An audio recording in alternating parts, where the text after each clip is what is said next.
What's up, YouTube? It's time for a review of the new Wiz Khalifa mixtape, Laugh Now, Fly Later, out last Friday, November 10th. Maybe I'm just deluding myself here. Maybe I'm hopelessly trapped in 2010.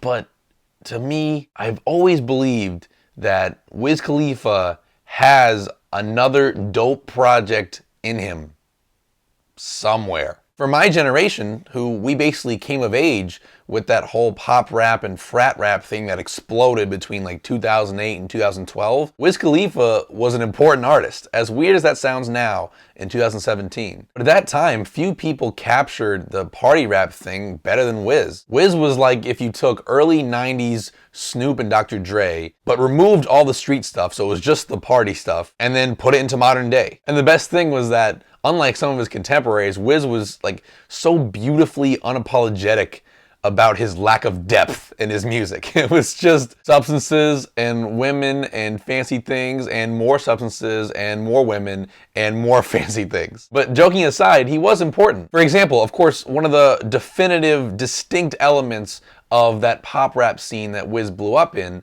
was that suddenly these free Dat Piff mixtapes were being treated like album releases. Rappers were doing tours and selling merch and getting popular off of free music. And Wiz's exceptional 2010 mixtape, Kush and OJ, was one of the key snapshots of that era in hip-hop. That mixtape that year was treated like an album, and it still is. Sometimes it's actually even given more respect than some of the albums that Wiz would go on to release. And during that mixtape boom, other artists that come to mind are like Mac Miller, who built a career off free music, as well as Meek Mill, the latter of who still to this day boasts the most downloaded mixtape in Dat Piff history with the 2012 Dream Chasers 2 mixtape. And since Wiz's music had this just really simple MO, which was partying and the overall enjoyment and celebration of life, it was really easy for me and a lot of other people to get into. And to this day, I will still cite songs like Pedal to the Metal off Kush and OJ,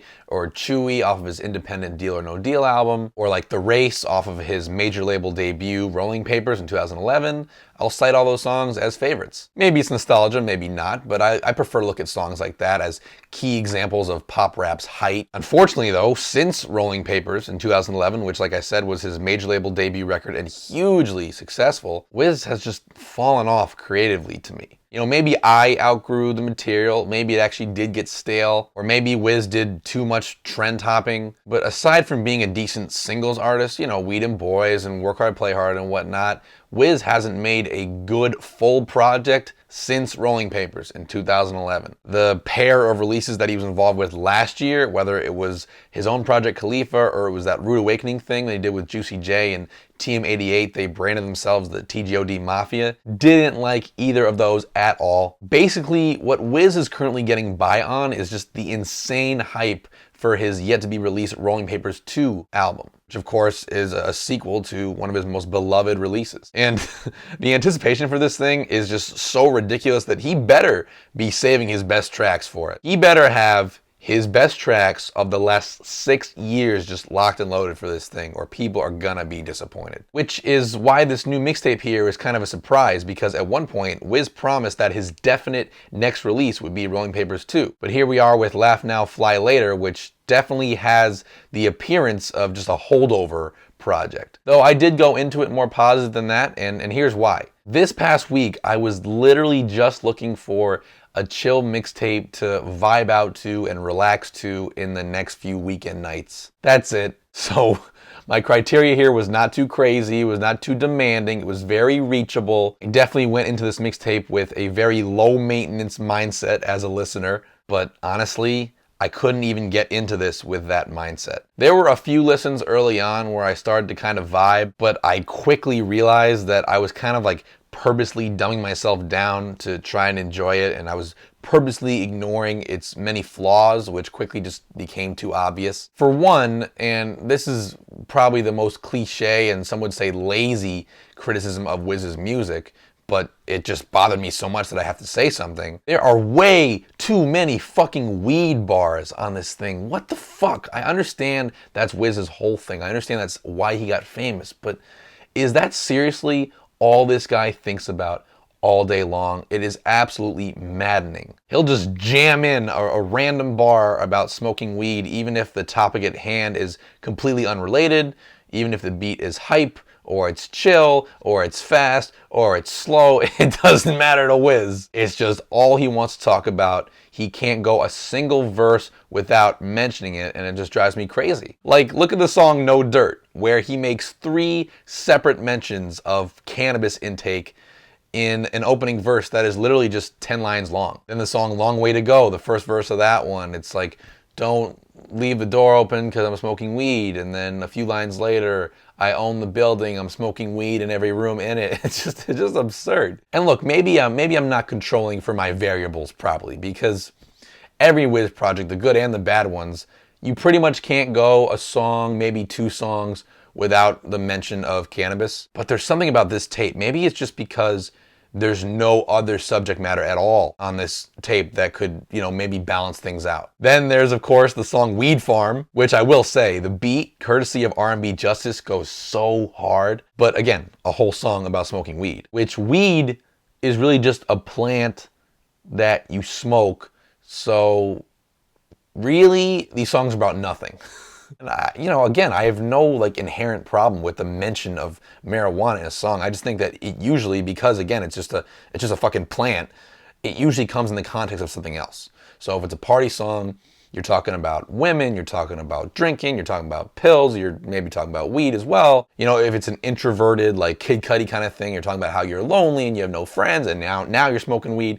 It usually comes in the context of something else. But when it's just jammed into every other bar, it doesn't really feel like it's part of any context. It's just there to be there because there's nothing else to talk about. Then on the song Plain For You, which another weed smoking song, by the way, in case you were wondering, Wiz just stops the song abruptly to start just talking and shooting the shit and promoting his Khalifa Kush strand of marijuana, which it's not only kind of annoying, but it leads me into my next point, which just the fucking wasted space on this tape. There is so much of it. He should not have put this thing out if he needed to use up so much time with just these filler talking sections and extended ad-libs just to consider it a full project. The runtime is already pretty short. It's under 40 minutes. And without all the bullshit, maybe it's 25 minutes. Seriously. I get that it's a mixtape and it's more informal and it's cool to be a little more loose and eschew that really rigid album structure. I'm not trying to say that on Dedication 2, Lil Wayne shouldn't have stopped and talked his shit and just let the beats ride every now and then. But when it's just every single song on here, you're just wasting the listener's time. Like City of Steel, which when all is said and done, it's 2 minutes of music and 4.5 minutes of talking. And talking about nothing, mind you. Plain For You too, as I mentioned before. So many of these songs just feature these completely redundant ad-lib sections where you're just sitting there waiting for something musical to happen. You honestly feel like your time is being wasted. The production on this tape is decent though. I definitely like a lot of these beats, especially the Cook and Soul one on the song Figure It Out. I just love Cook and Soul. I love their production. When Beat Tape Volume 1 came out, when Cook and Soul were first getting popular, I used to love to just get fucking hammered with my friends and just drunkenly freestyle rap to that thing. I love Cook and Soul's production, and Figure It Out is no exception.